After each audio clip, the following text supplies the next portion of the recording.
Oh my goodness, YouTube.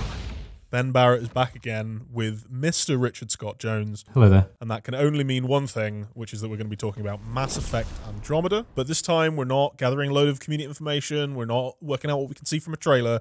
We've actually played it. And by we, I mean Richard. Yes, I have.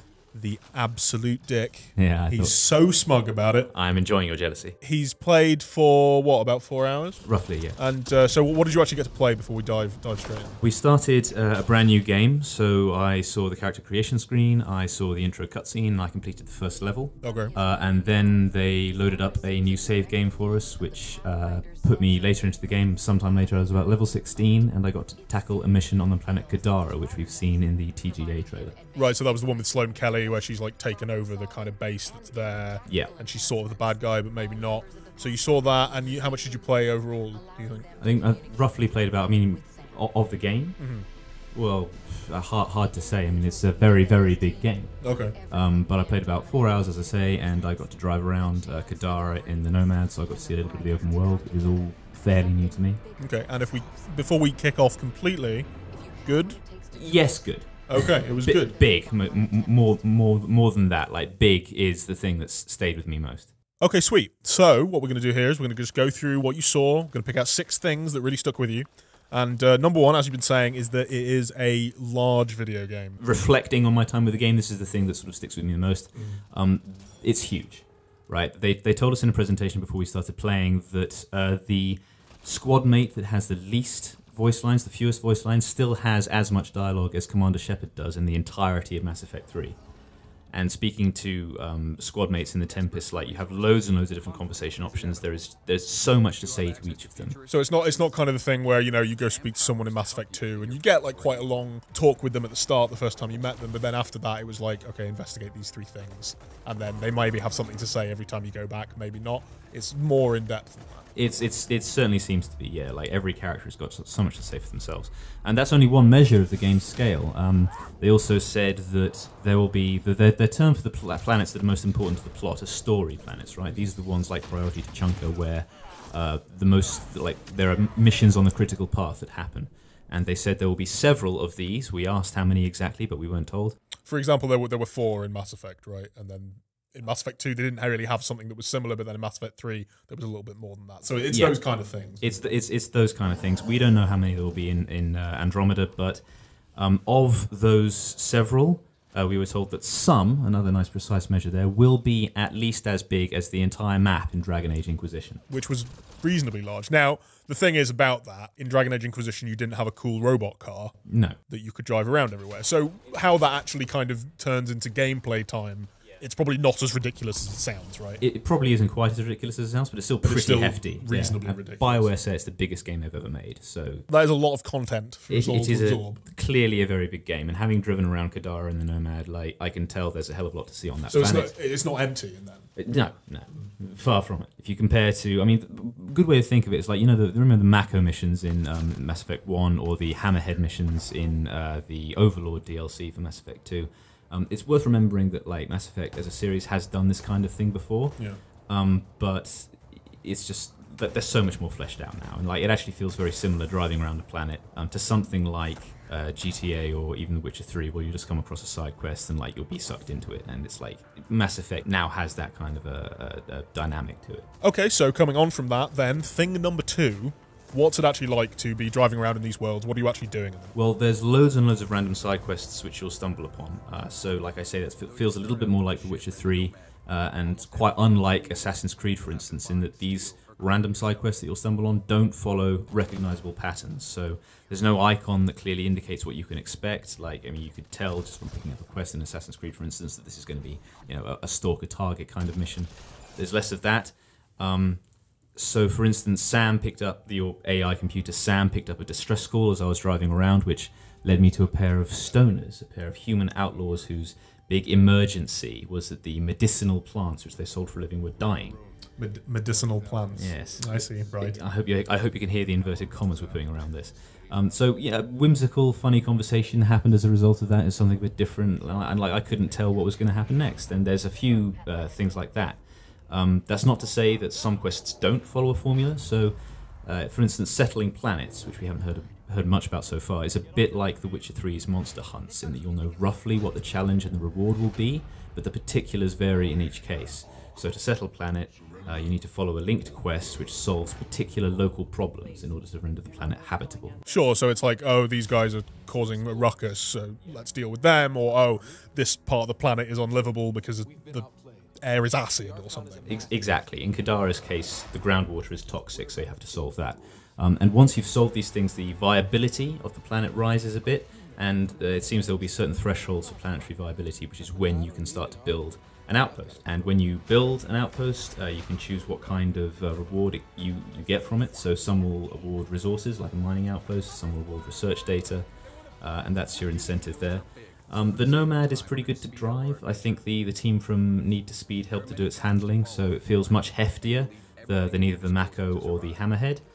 It doesn't get tossed around on the terrain like the Mako used to, and the jump jets don't fly it quite as high, but it feels good to drive. That's definitely something they were kind of struggling with back then, and I think vehicle handling in games that are not about driving has gotten a lot better since then, and you know, even horse riding is no longer the absolute pain that it used to be in games such as that.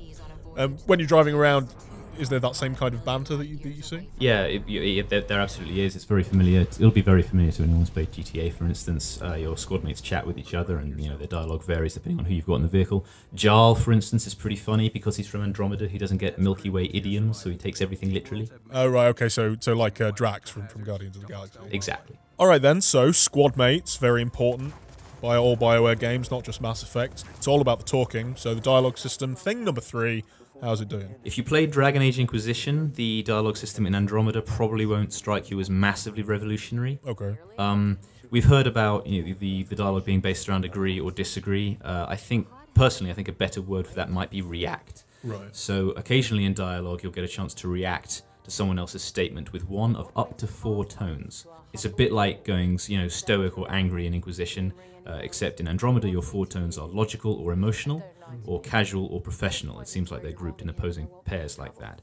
And unlike in Inquisition, the big step forward is that the more you opt for a particular kind of tone, the more that'll fix Ryder's personality. Kind of like in the original trilogy when you had Paragon or Renegade, which gated particular conversation options to you. Ryder will be able to do certain things or say certain things if he's more sort of cool and professional than he is if he's hot-headed. So, and vice versa. So you can't like flip back and forth where at one moment you're kind of, oh, for this mission I'm going to be super angry, and then the next mission you're just calm and reasonable, because that is just weird, right? Yeah, that would be weird. And opting for that approach, I guess, would sort of contradict the two sides of your personality, and you wouldn't really go far enough down any particular path. Oh. So we talked to one of the producers about this, and he said that there are thresholds for triggering conversation options that you have to reach. So if you fix Ryder's personality as being sort of hot-headed or cool or casual or whatever, and once you pass a certain threshold, you'll be able to unlock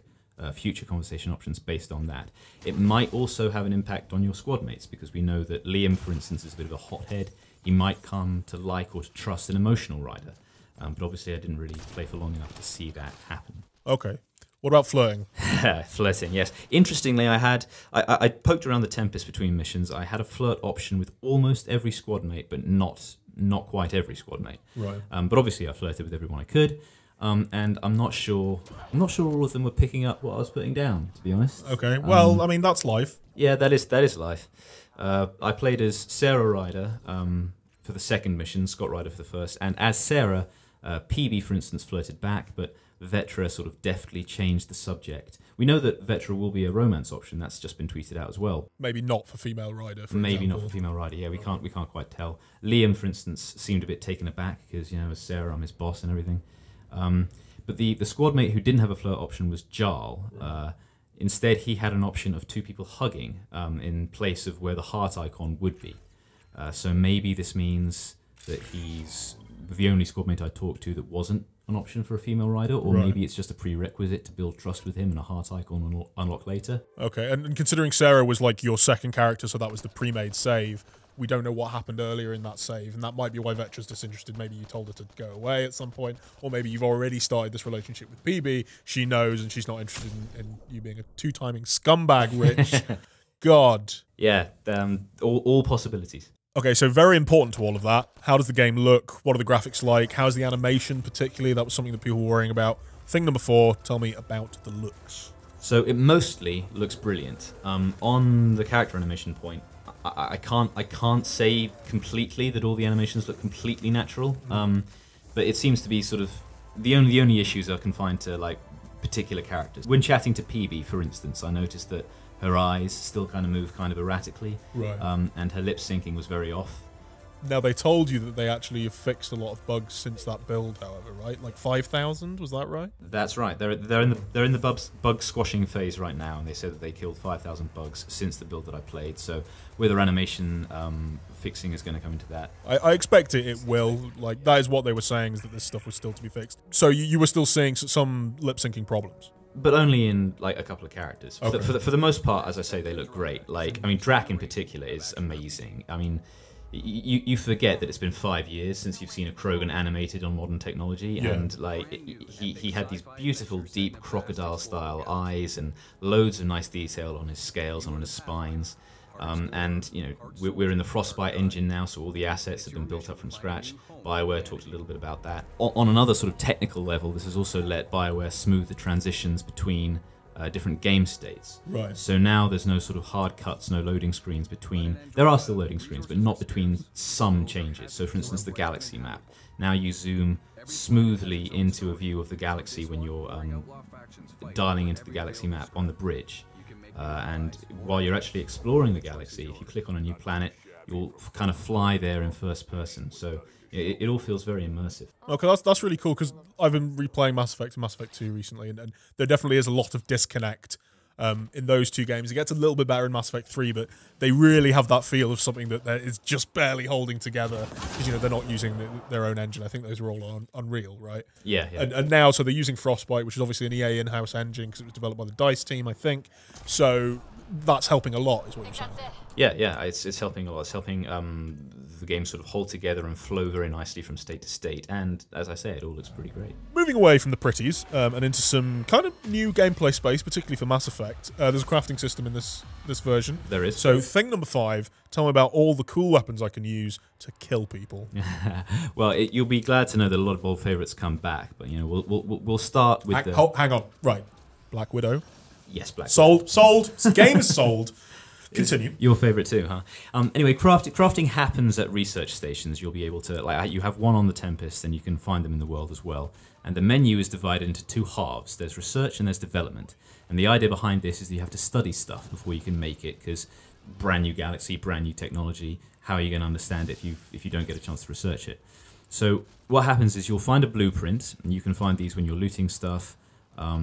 And you have to spend research points studying it. You get research points by using your scanner, which you can bring up at the touch of a button, to analyze things in the environment. So, you know, get used to looking around new areas with your scanner up and photographing everything. We saw a little bit of that in one of the trailers, I think. We did, yeah. So you can already tell how it's going to work. You might also be able to get a steady stream of research points with the scientific outpost, as we mentioned, but I didn't get a chance to play with that and confirm it.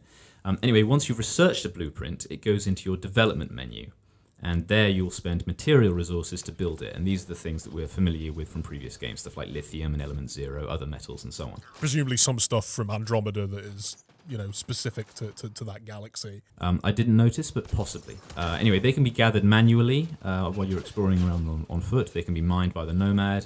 They can be collected by outposts again, and so on. So when you craft a gun, this is interesting, you can add augmentations which permanently change its behavior.